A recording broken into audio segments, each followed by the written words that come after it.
Now, this slide is the more things change, the more they stay the same, because I want to draw a contrast now between the way Catholics were perceived back when Kennedy was running and other groups today. So Gallup has asked the same question about, as I said, lots of different groups. I haven't put all of them on this slide, but I've put, in addition to Catholics, Jews and Mormons. I just want to point out that the percentage of Americans who say they would vote for a Jew has risen over the last 40 years until now. It's pretty well at a near universal level. Not quite, but it's well within that margin of error where we could say that basically everybody in America would be comfortable at least saying that they vote for a Jew. But compare that to the line for Mormons. This is truly remarkable. Gallup first asked a question about a Mormon presidential candidate back in 1968, because there was a guy, maybe you've heard of him, by the name of George Romney, former governor of Michigan, former head of American Motors, and father to Mitt Romney, who was for a time a leading candidate in the Republican race for the presidency. And at that time, roughly 25% of Americans said openly that they would not vote for a Mormon for the presidency. Gallup didn't ask the question again until 1999, and the line was pretty well flat. They've asked it again repeatedly, mainly because of Romney's presidency, and as you can see, that line has not moved much at all. I wouldn't worry too much about the fact that it's a little lower there. That's well within this statistical margin that we have. So basically, that line has stayed flat.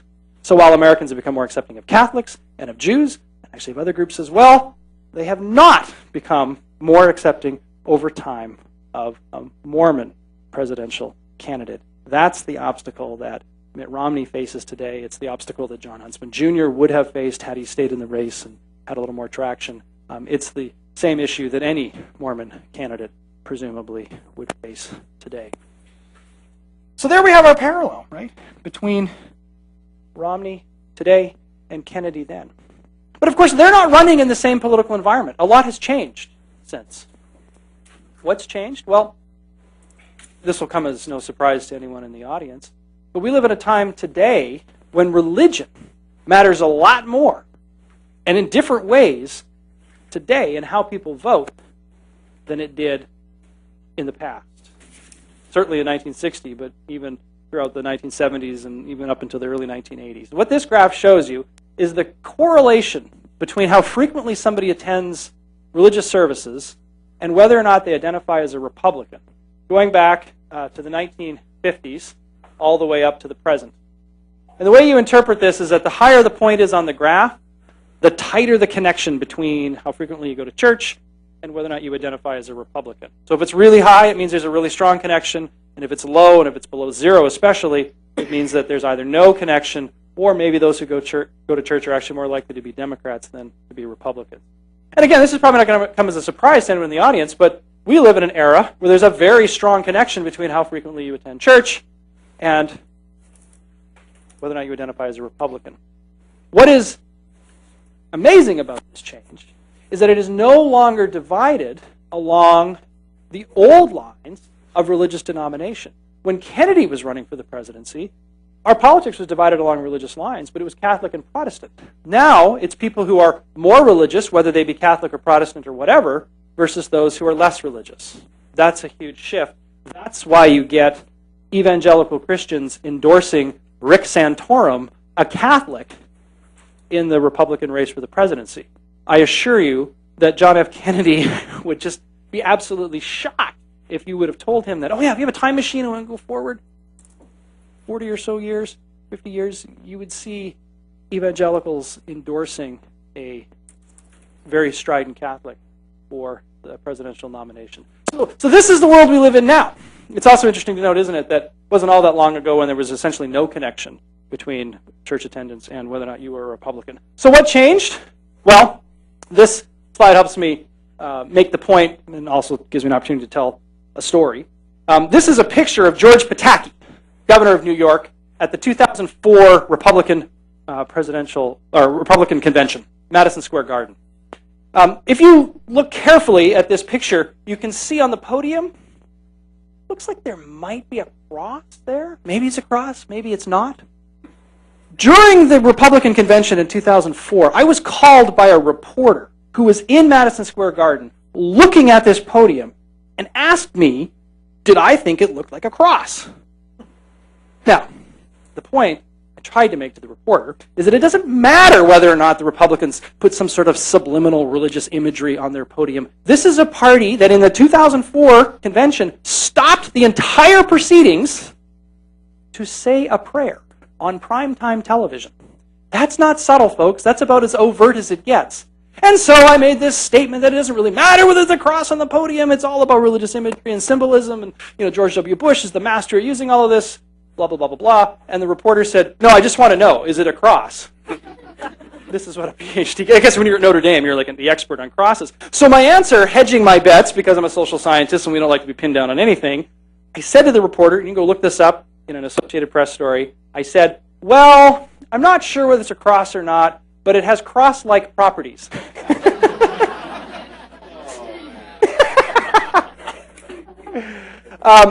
Okay, that's maybe not a fair example because, it's this crazy subliminal thing on the podium. Let me show you another example of what's changed in our politics. Here's an ad, maybe some of you have seen this, that Rick Perry ran recently. I'm not ashamed to admit that I'm a Christian, but you don't need to be in the pew every Sunday to know that there's something wrong in this country when gays can serve openly in the military, but our kids can't openly celebrate Christmas or pray in school. As president, I'll end Obama's war on religion, and I'll fight against liberal attacks on our religious heritage. Faith made America strong. It can make her strong again. I'm Rick Perry, and I approve this message. Right? This is our politics today. This was a leading contender at one time for the Republican presidential nomination, openly speaking about the current administration having declared war on religion. Of course, Rick Perry has now been relegated to the historical dustbin, at least for now. But we had Newt Gingrich, who popped up, said similar things. Now we've had Rick Santorum pop up and say similar things. This theme of the importance of not a particular flavor of religion, but religion in general, keeps coming up in our presidential politics. Let me show you another couple of examples here. Because, again, you might say, well, Rick Perry, the guy didn't even win. Maybe he's just a loser, and so therefore we ought to focus on the winners. Well, how about George W. Bush? He won 2 presidential elections using a lot of religious symbolism and imagery, including the following flyer. This is a flyer that was distributed to hundreds of thousands of households in the state of Ohio in 2004. You might remember that the 2004 presidential election essentially came down to the state of Ohio, the classic battleground state. And in Ohio that year, there was not only a presidential election, but there was also a ballot initiative on the question of same-sex marriage. One of 13 held that presidential election year, 11 that were held on the same day as the presidential election. This flyer reminds us that Republicans believe in America. We're told that they're the only party that defends life and protects the unborn from partial birth abortion. We're reminded that they're the only party you can trust to defend traditional marriage, one man, one woman. And there's a number of other things that are related to religion here. But what I want to draw your attention to is the imagery of a church here. We don't know what kind of church this is, but it's definitely a church. This is branding on the part of the Republican Party. Lest you think that's an idiosyncratic example, here's another one. This was also sent to hundreds of thousands of households in the great state of Ohio. Here we're told that this election is for families.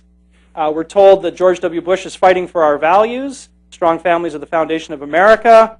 George W. Bush is fighting to protect traditional marriage. Again, we have the image of a church and the most beautiful family you can possibly imagine.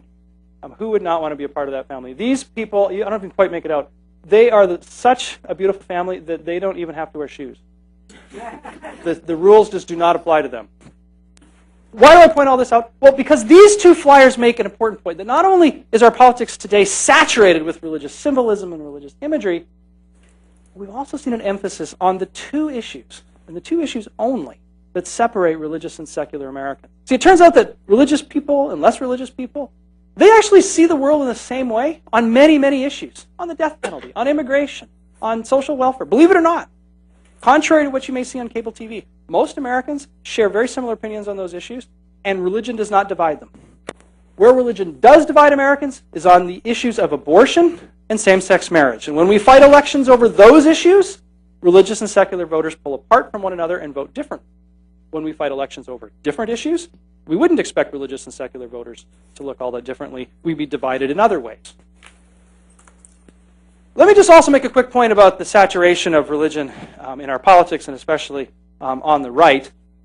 In this big survey that Bob Putnam and I have done, we surveyed people in 2006. We actually went back and re-interviewed them in 2011. That's really important because it means we can tell you what changed and what stayed the same over a very important 5-year period in America. In 2006, when we first did our survey, we had not yet experienced the Great Recession. We had not yet elected Barack Obama as our president. And the Tea Party had not yet emerged. So we can tell you, going back to our data in 2006, what predicts support for the Tea Party 5 years later in 2011. And it's really interesting because it turns out that next to being a Republican, no surprise there, the next strongest predictor of whether or not you are a supporter of the Tea Party is a desire to see more religion mixed in with our politics. That is a stronger predictor of who turned out to be a Tea Party supporter than a desire for smaller government, which is the ostensible reason for existence of the Tea Party. I bring this up not to pick on the Tea Party folks and not to even question that they don't have a sincere desire to shrink government. I think those things are actually true. But also that less government goes right alongside with the idea that we should have more religion in our government. Okay, so we have this highly charged environment today where religion is something that we expect presidential candidates to address. And this is the challenge that Mitt Romney faces today. Because he can't stand before an audience like Kennedy did and say, don't worry about my religion. Let's just wall that off. Because we expect our presidential candidates, and especially the Republican base expects their candidates to speak very openly about their religion, to wear their religion on the sleeve. So this is the difficult space that Romney has to negotiate. And let me just sort of lay out why Romney's Mormonism is an issue for him. Back in 2008, when he was first running, along with some colleagues, Quinn Monson at Brigham Young University and John Green at the University of Akron, we did a number of experiments with people. I know that makes it sound like we brought them into a lab and poked them with needles and such, but all we really mean is on a survey, we asked some people one type of question, we asked other people another question, and we compare the results depending on how we phrase the question in order to, in this case, determine how people react to learning that Mitt Romney is either a local leader in his church, or as I'll show you in a few moments, a local leader in the Mormon church. The way you interpret this is if a dot appears below 0, it means that what we told folks made them less likely to vote for Romney. But these little things here, if they cross 0, it means that we actually can't say that there was any effect whatsoever. That just measures the level of uncertainty, the margin of error we have in our estimate. And what does this all mean? Well, it turns out that we tell Americans in general that Romney is a local leader in his church. They're a little less likely to vote for him, but probably not in a statistically significant way. That's true for evangelicals. It's true for people who have a high level of religious commitment, for Republican primary voters, those who knew Romney's religion before we asked the question, those who said they were interested in politics, et cetera, et cetera. So just saying that he's religious, well, that's fine. But if you point out to people, he's not just religious, he's a local leader in the Mormon church, all of a sudden, notice how all those dots move below 0?